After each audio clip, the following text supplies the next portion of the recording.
And she was fabulous. She was absolutely fabulous. And it was nice that she came and did that for us, because otherwise we wouldn't have had an opportunity to see what she was doing. And she's going to work. She has a job to go to, and that's exciting too, because as I've learned through all this, talking to my other person here, we should be working with Indigenous nurses to work with Indigenous people if that's what they want to do. I also think there's a role for other cultures, because I don't think segregating them off is not the answer either.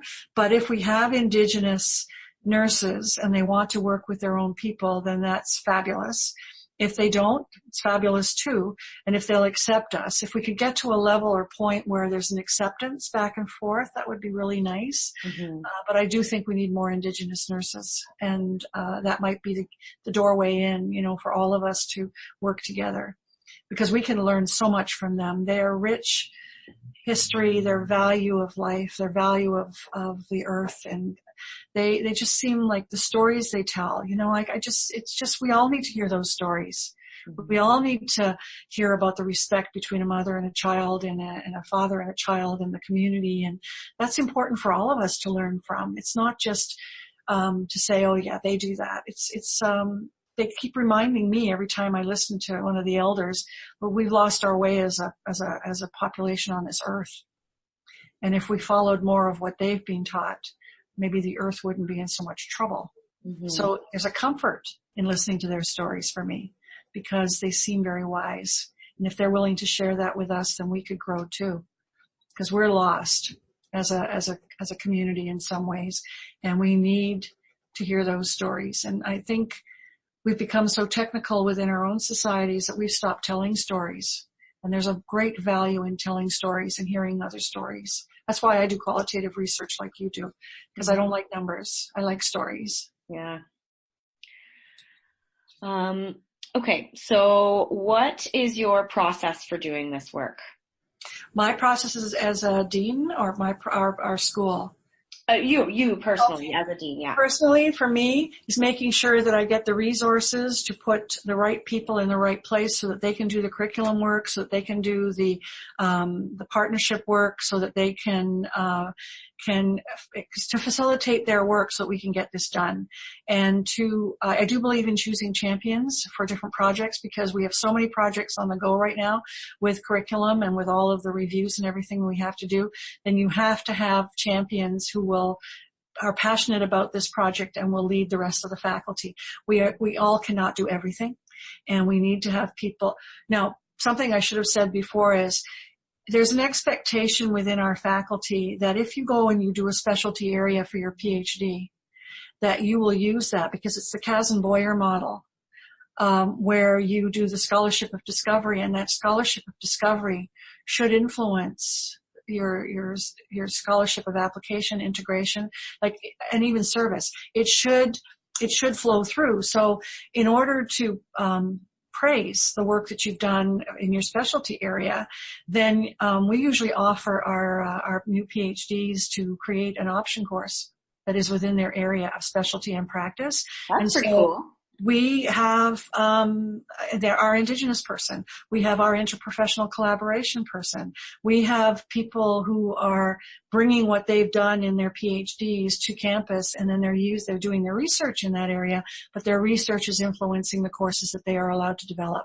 And that's why we have the nursing option courses, because I have an oncology course, because I have an NP who specializes in hematological oncology at Henry Ford in their spare time when they're doing their PhD right now, that's created an option course.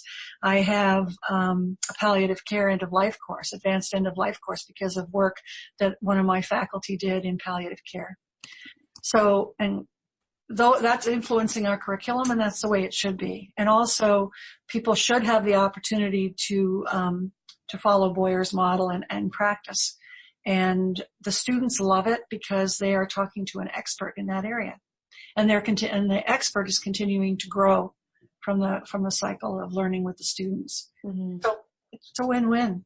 So that's what I do. I hire the right people, I put them in the right place, and then I mentor them, and I want to champion them if there's something they really want and are passionate about doing. Mm-hmm. Do you find that you get strung out a little bit, like you become overwhelmed with how involved you are with all of the people that you've put in those places? Yeah, we have regular meetings, and yes, I guess I would say that it's definitely there's times of the year that are more difficult than other times of the year. But one thing we have done here is we've created a just culture.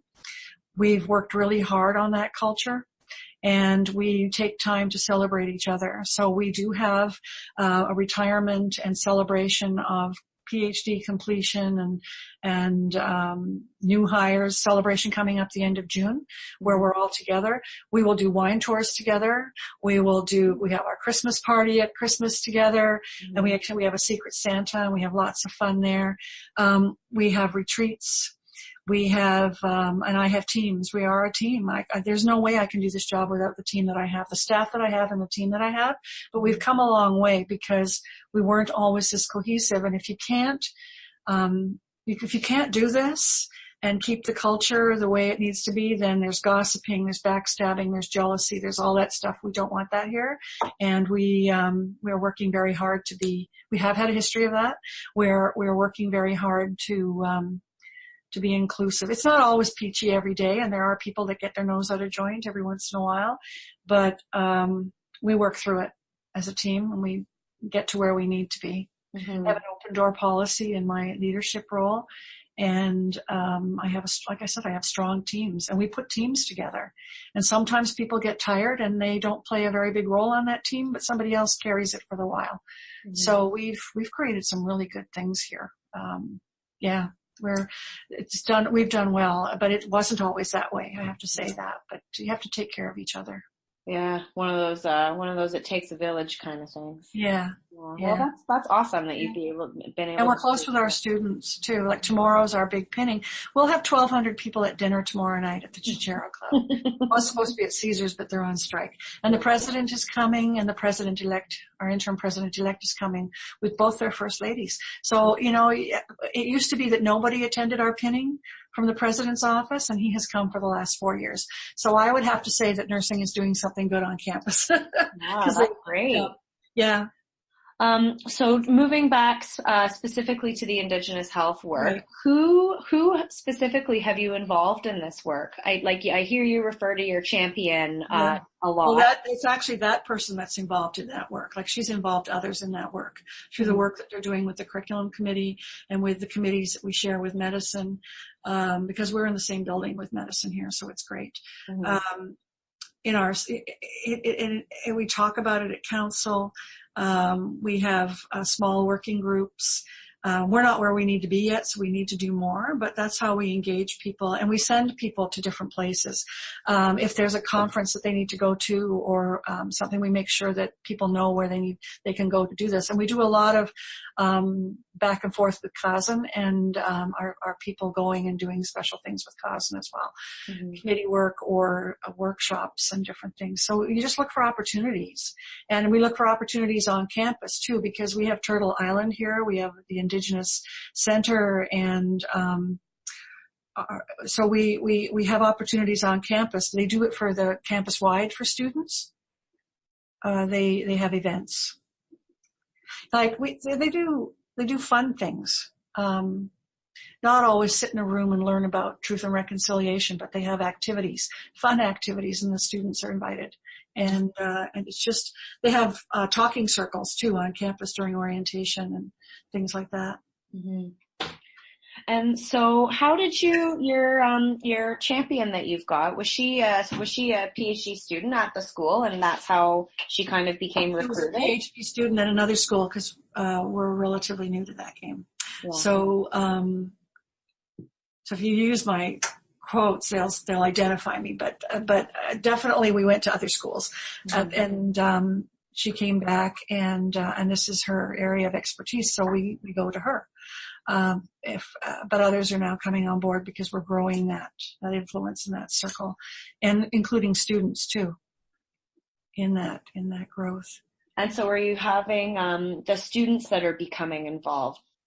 Are they graduate level students or undergrad?